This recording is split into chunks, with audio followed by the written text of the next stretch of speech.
She had everything, or at least that's what everyone believed. Her name was Amara. She lived in a quiet home where sunlight gently slipped through the curtains every morning, where laughter echoed in small corners, and where love didn't need to be loud to be felt. Her life wasn't extravagant, but it was steady, it was warm, it was peaceful. Her husband often told her, "We may not have everything, but I wouldn't trade this life for anything." And for the longest time, Amara believed him. She truly did.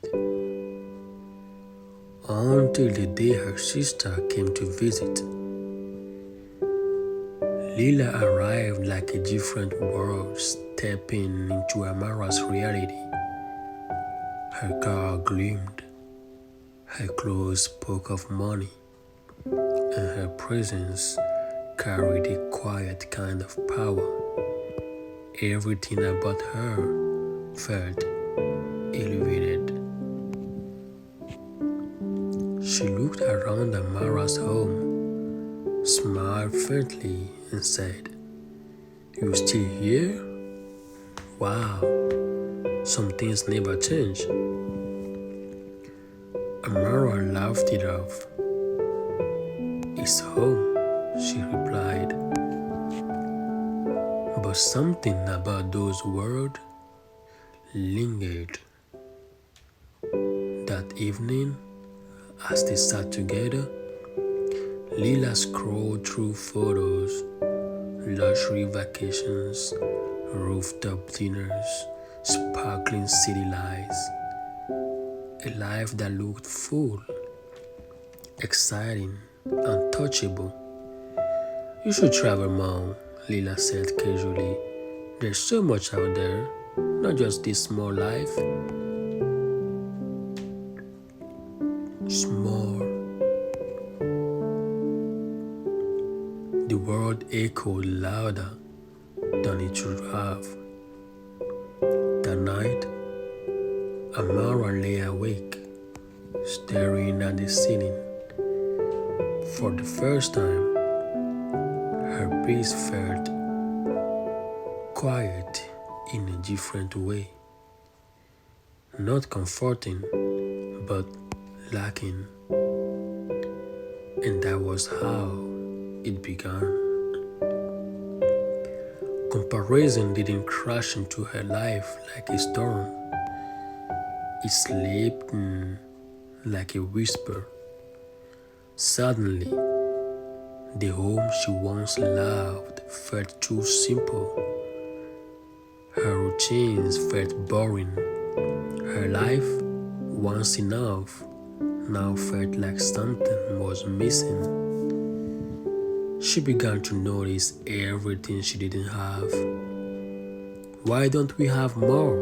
she asked her husband one evening, frustration creeping into her voice. He looked at her, confused. "More? I thought we were happy." She didn't answer, because somewhere along the way, happiness had started to look different.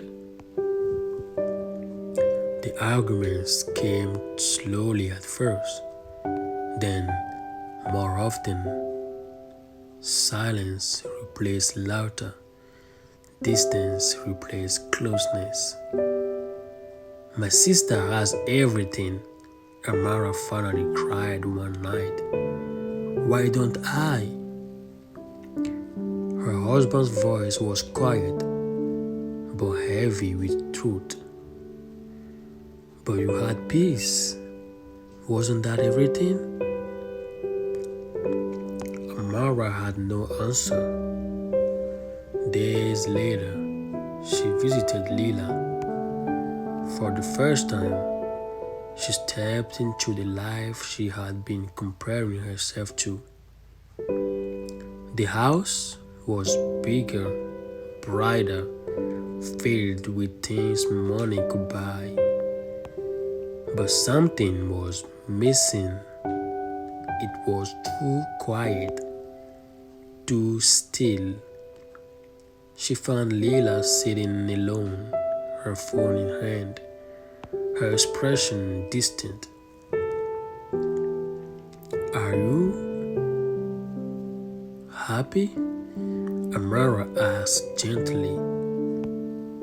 Leila forced a smile, but it didn't reach her eyes. You wouldn't understand, she said. And in that moment, something shifted. Amara looked around again, not with envy this time, but with clarity. The beauty she once admired now felt empty. The silence no longer felt peaceful, just lonely. Memories began to flood her mind.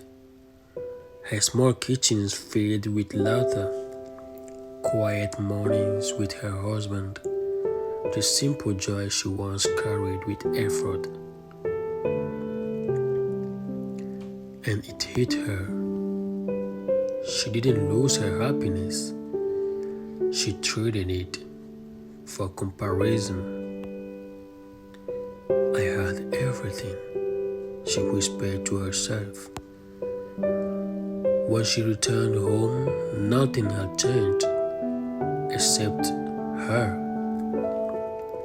Her husband sat quietly, as if waiting for something that had been missing.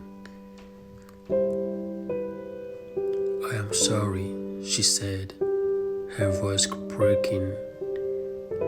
I forgot what mattered. He looked at her for a long moment, then said softly, You were chasing something that was never yours. Tears filled her eyes, but this time they carried understanding. Amara slowly found her way back, not to a different life, but to the one she had almost lost. The same home, the same love, but now with open eyes, because she finally understood something most people learn too late. Comparison is a thief. It doesn't break into your life and take everything at once. It quietly convinces you that what you have is not enough. And sometimes the most dangerous thing isn't having nothing. It's having everything and not realizing it. Thank you.